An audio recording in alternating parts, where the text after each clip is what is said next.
Progressive or necessary? John Dewey's philosophy with Leslie Day. Today we're going to be focusing on what is pragmatism, who is John Dewey, why do we care who John Dewey is, how can John Dewey help us now, what are we already doing, and what more can we do? First, let's look at what is pragmatism. Pragmatism is a focus on what works and makes sense in the real world. So, what experiences can our students experience in the classroom that would help them to perform better in the world? We need to be able to be willing to change our approach to see the real world come to life in our students.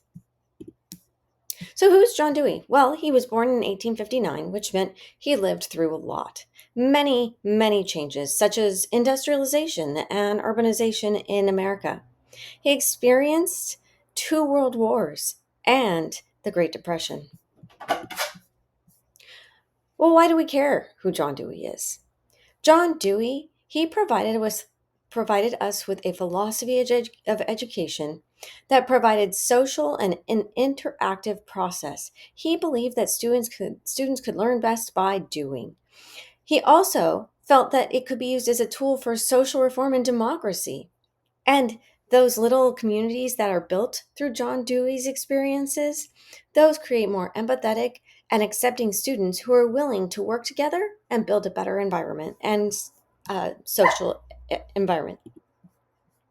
Some of the things John Dewey's done to influence education. One, he published his pamphlet in 1899.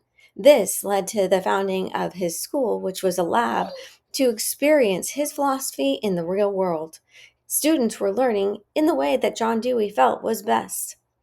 In 1925, he published a book, Experience in Nature, and in 2025, as of today, we are still using John Dewey's philosophies in many credential programs. How can John Dewey help us now? Well, he can help us shift our focus in the classroom. We no longer have to focus on how the teacher teaches, it's more along the lines of how our students learn best. We can emphasize problem solving and critical thinking. We can integrate content across the curricular rather than being in silos.